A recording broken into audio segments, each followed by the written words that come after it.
Pasok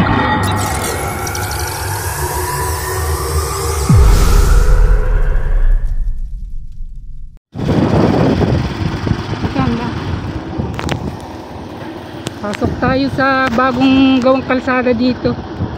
Ito yung bunga doon papasok sa Santa Lucia at saka Barangay Gihay.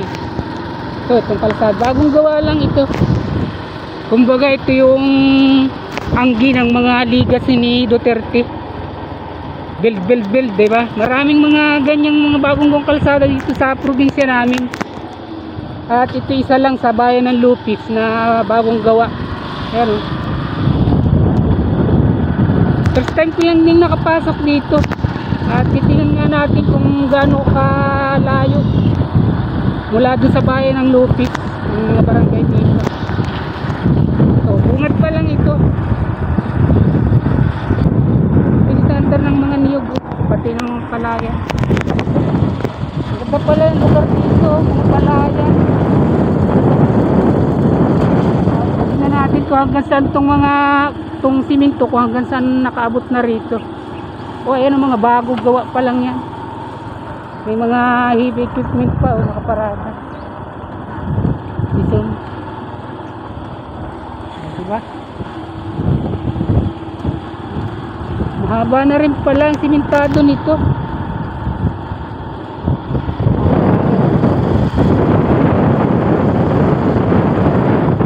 Natin kung bali lang minuto ba o isang oras ba mababot natin tayo. Barangay Santa Lucia ang pinakadulo daw nito. Tingnan natin.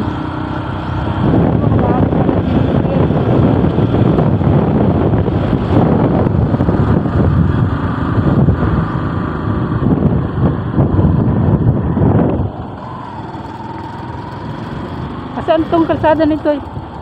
Ha? Saan yung kalsada nito? Hindi ko alam. Oh, Wala, hindi pa to dati sementado nung nakagaano ako dito. Ito, bagong gawa pa nga lang. Ito, may mga bato pa oh. Hindi pa talaga pinapadaanan. Mahaba na rin ang simentado.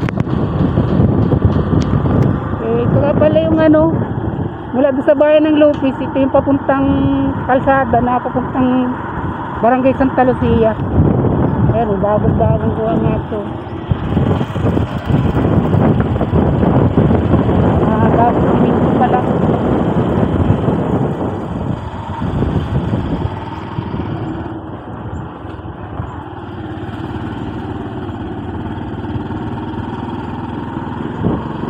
Tayo may 3 minuto nang tumatakbo. Hindi natin alam kung tayo nasa kalahatian o malayo pa ba.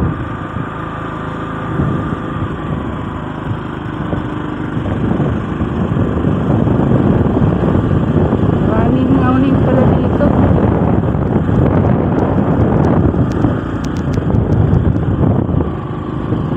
Para may mga saan to habang para mga sangay-sangay na kalsada. Ginagawa under construction nga siya.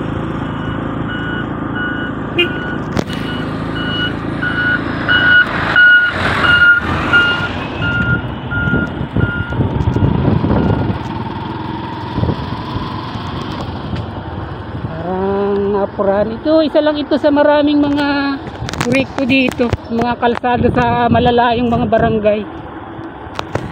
Hanggang nun lang pala simentado. Ito wala na.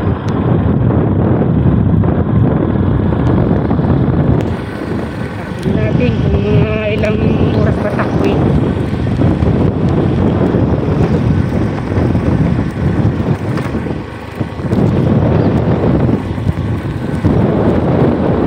Tapos lang daan dito. Nagdulo pa lang simentado sa lugar na yun.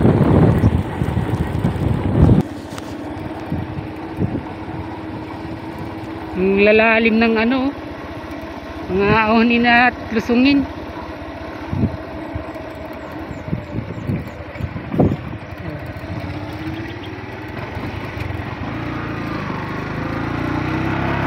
Ngayon lang din ako nakarating dito, kaya hindi natin alam kung ano pang mga bagay na makikita natin sa ating unahan. Bukid pala yung bundok. Oh, lalim ng pagkaukit niya. Para lang maging daan.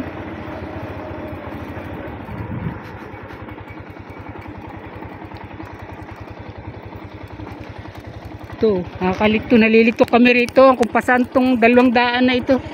Magkasanga.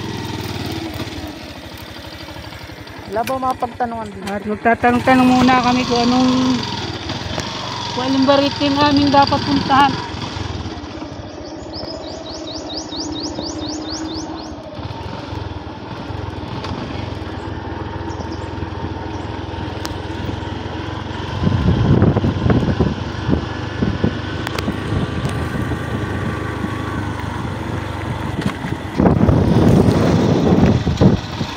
Pala mga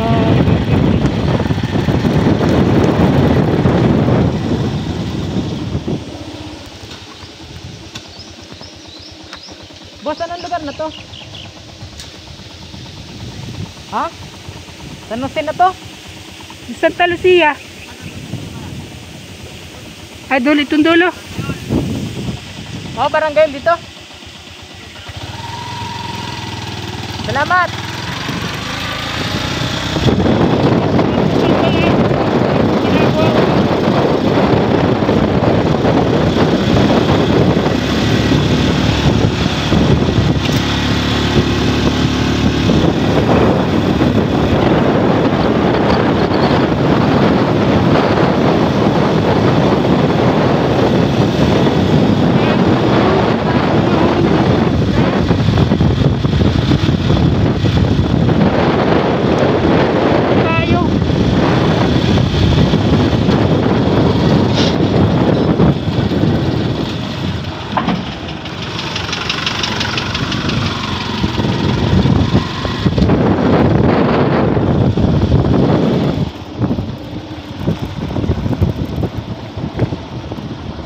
Mahaba rin. Ilang minuto na tayong tumatakbo. Sir, anong lugar na to, sir? Ano siya ito? Ang layo pa, ang dulo pa rin. Yan, sa may baba, nandyan yung barangay, ano eh. Santa Lucia. Siya, Thank you. Tara na yung dagat dito, dito. So, bagong ano pa lang, bagong pinipili.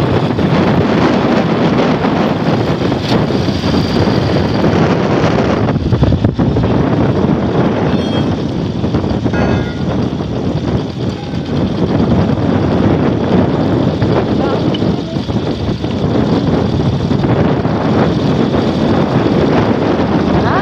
Dito raw ay tarik ko na lusungin. Hindi lang ahonin ng matarik, pati pala lusungin matarik.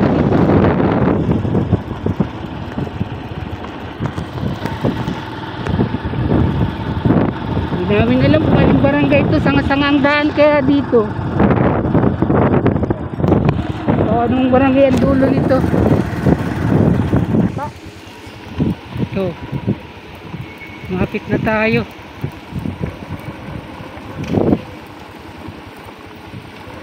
Ito na, release na nga, oh.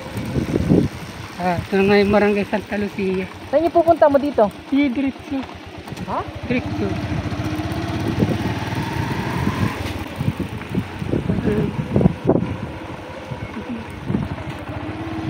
Yung kabila na yun, release na yan. Ayun na bago. Ayan. Ito na nga yung lugar na aming pupuntahan. Ito yung barangay Santa Lucia. Diretso pa pala to.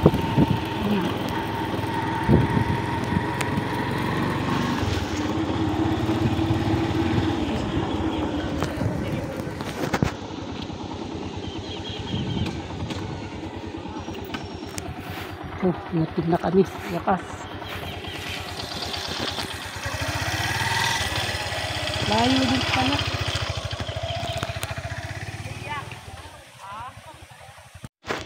Dumating na tayo rito. Barangay Santa Lucia. Ito at tagal din. Nasa kulakulasang oras din bago narating natin doon. Ito yung pinakadulo dahil release na yung daan na yun. Ito na yung pinakadulo nung kalsada na pinasukan natin. Mga lahat bagong ano pa lang to. Bagong gawa pa lang siya. Puro under construction pa lang siya. Ayan o. Mula dun sa bayan ng Lupis, nagtakbo tayo ng nasa 40 minutos bago natin narating to. Okay. Thank you, thank you.